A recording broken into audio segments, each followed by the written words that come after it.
This is the best format for the college football playoff. It's best for the overall end of the season for the sport and how we determine a champion. I think it also further sets up everyone that's not in the SEC or the Big Ten as a second-class citizen.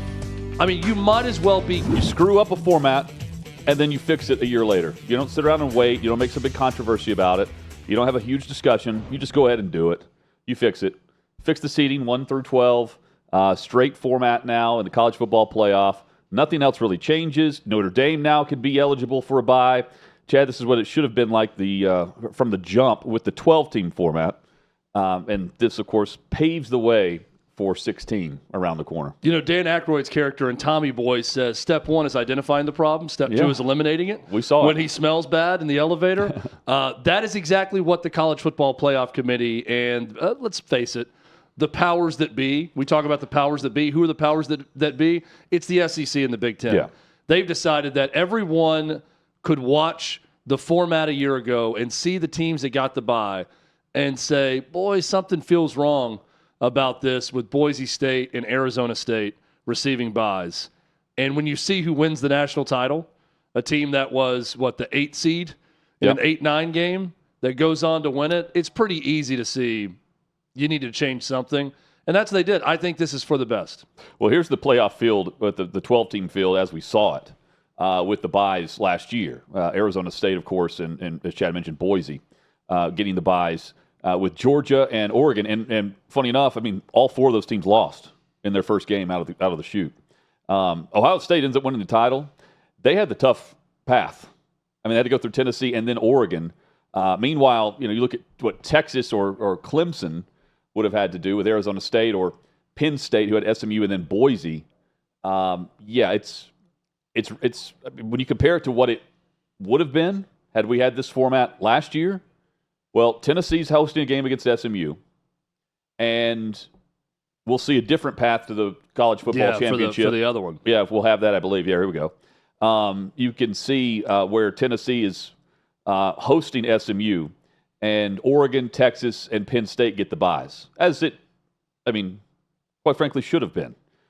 With the way a format and a playoff should be set up with a bracket, the automatic qualifiers are one thing. The automatic bye didn't do anyone any good. Well, also, there's no world where a 6 seed, sorry, Penn State fans, right? But a 6 seed should not have the benefit of SMU and Boise State. Right, exactly. And Chad, to get to the national semi, right? Now with the other one, you look at Penn State and what would have happened even with the bye, right? You're playing Notre Dame. Yep.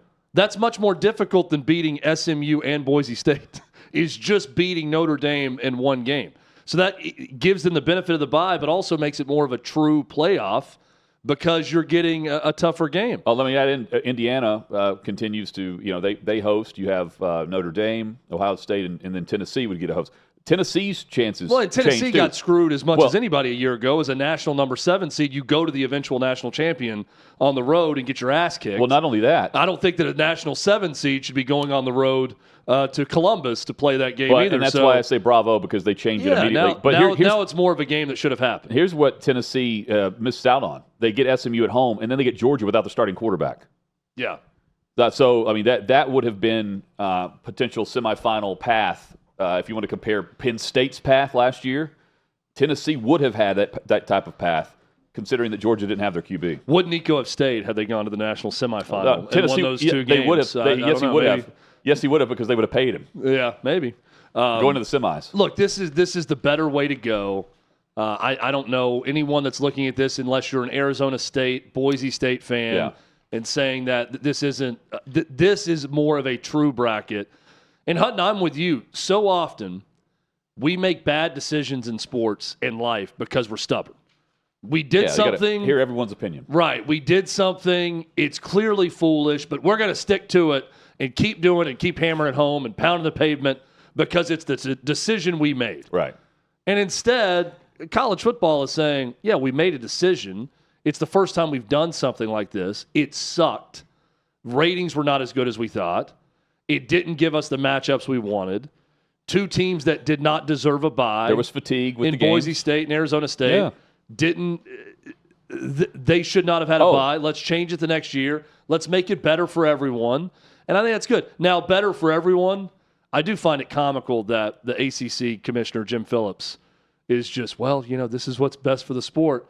And I'm thinking it's definitely not what's best for your conference. Well, it can be. It can be because I don't think it will be, though. Well, but moving forward, so let me add in, though. This format led to was a championship weekend that didn't matter. You had Oregon and Penn State face off, and for really no reason. They just played a game. You had Lane Kiffin, who at the time was his team was competing for a possibility of going to the college football playoff. And at the time, it's hard not to agree with them. Is it really to our benefit to play for the SEC title?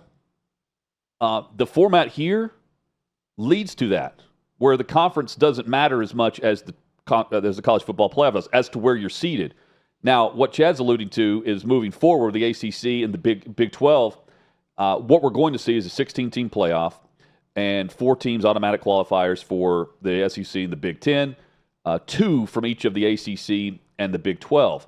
But why it could help, I'm not saying it will all the time, but why it could help is it leads to the SEC going to 9 games in their schedule.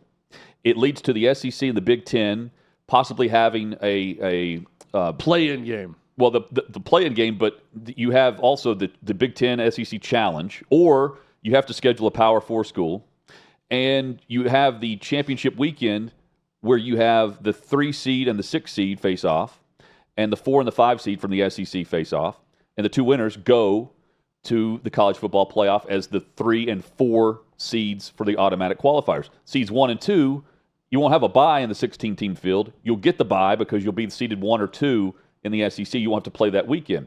But it puts the emphasis back on the conference, and it also, quite frankly, limits the SEC and the Big 10 to 8 seeds. Because there could be years where, we saw this in the college football playoff before.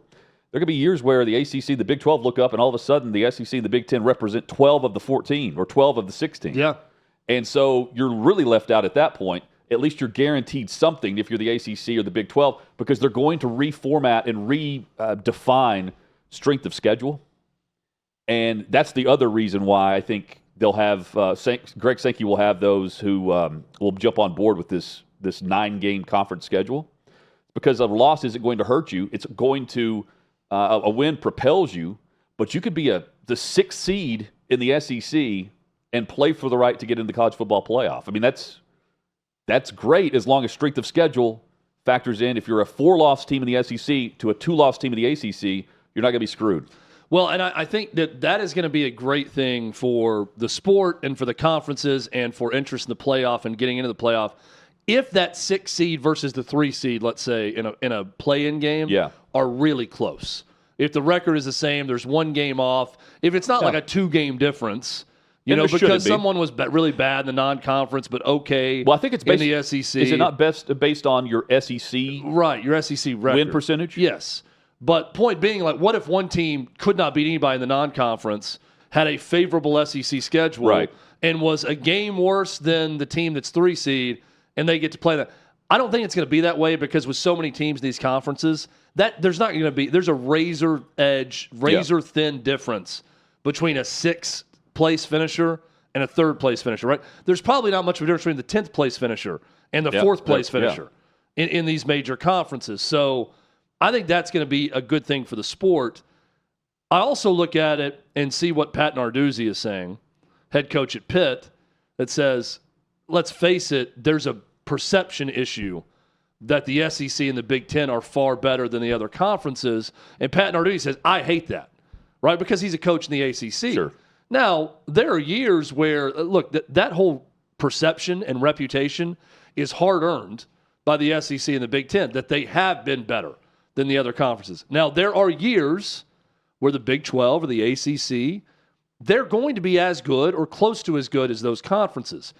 But we're not going to see that anymore. I really think this is what's best for college football. 2 things are true here. This is the best format for the college football playoff. It's best for the overall end of the season for the sport and how we determine a champion. I think it also further sets up everyone that's not in the SEC or the Big 10 as a second-class citizen. You might as well be group of 5 at this point if you're ACC or Big 12. We're further distancing what the SEC and the Big 10 are in the sport and how they run it and what the perception of those conferences will be versus ACC and Big 12, which, yeah, they got a seat at the table, and I think they're always going to have that. But I don't know how if you're a fan of one of the schools in those two conferences, you feel like you're even close to the equal of those other conferences. Even with the setup they have now, this past year, the ACC only ended up with 2. Yeah. So, I mean, the ACC was awful. Yeah, but I think this year. I think that's, I mean, they'll take their 2 guaranteed with the option to get 3. Yeah, and that's what I'm saying. They're announcing to the world we're second rate. Well, because here's with this decision, but it's true. Like I can't say I'm mad about it because Jim Phillips is right. We got to come up with what's right for college football, and in doing that, it's a big old slice of humble pie for the Big 12 and the ACC to say, yeah, in the current format in the world we're in, we're not going to be those 2 conferences. And they're going to define strength of schedule differently. And when you do that and you start looking at SEC versus SEC, and they're going that path where you can have a 2 or 1 loss ACC team and still not get in, you want your 2 guaranteed. I like this automatic qualifier format moving forward when we get to 16. Just because it's the other talk is the SEC and the Big 10 are talking about doing a conference challenge. Yeah, like they do in basketball with different conferences. They would sell that game and that package to a totally new network, a new television partner, by adding that 10th game, because it would be a game that is not in their television package, guaranteed for the network. That's also great for fans. I mean, you get 10 games guaranteed of that caliber, meaning both conferences play 9-game schedule, and then you add that as a 10th. That's awesome. Awesome. I think you could just easily say, right now there's an imbalance in number of teams, right, between the 2? Yeah, there is. So one has 20. Yeah. Big 10. So 16 versus 20. I don't know how you work that out, but if you just went like 1 versus 1, 2 versus 2, 3 versus 3. Based on where you finish. From the previous year, much like the NFL does. Yeah. That'd be a lot of fun. Now, if it turns out it's Georgia and Ohio State every year winning it, and they have to play every year, that would be kind of odd, if they kept winning their conference. I don't think it's going to be that, especially in the SEC.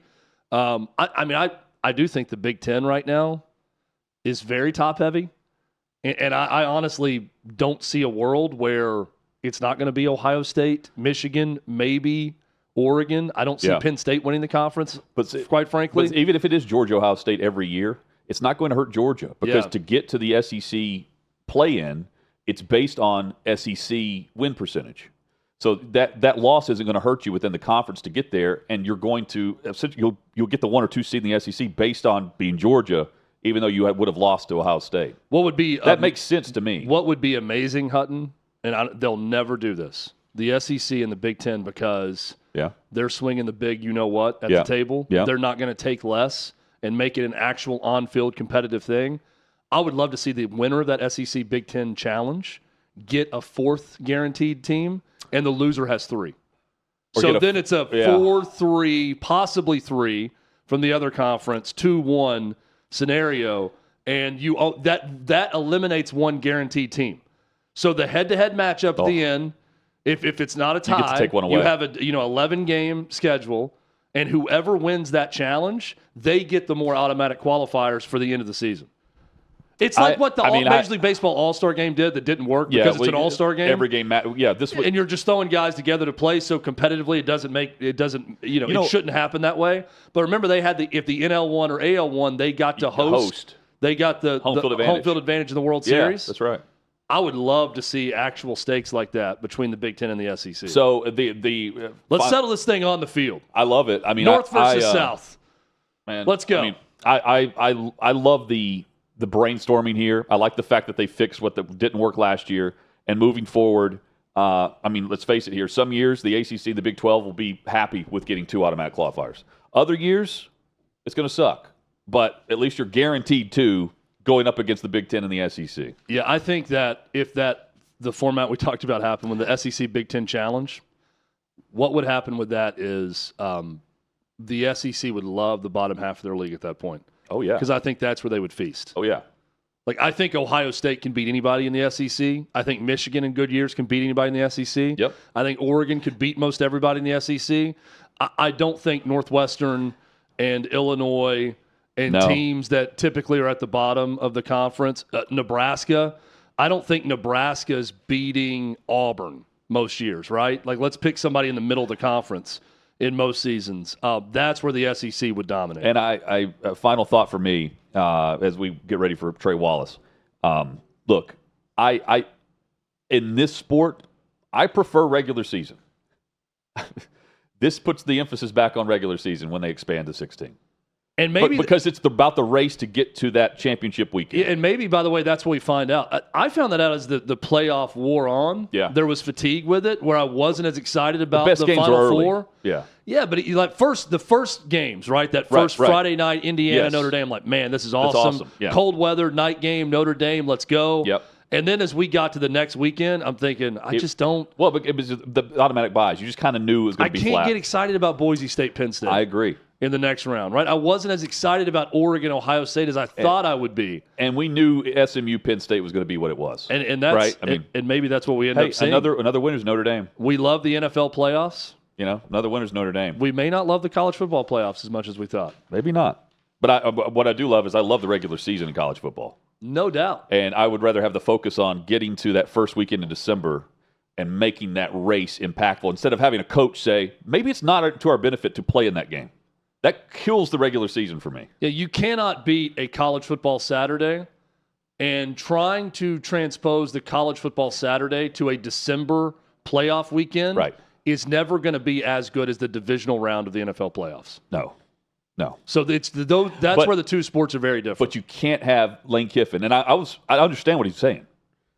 Maybe it doesn't benefit us to try to win this game. It didn't benefit Oregon or Penn State. Yeah. You know? Sometimes like that it sucks. doesn't. And Lane Kiffin's not wrong, but sometimes it doesn't benefit Lane Kiffin to talk. To speak, yeah. As much as he did with what happened to his team after he said that. Trey Wallace, we always benefit from hearing him talk to us. He's next right here on Hot Mic.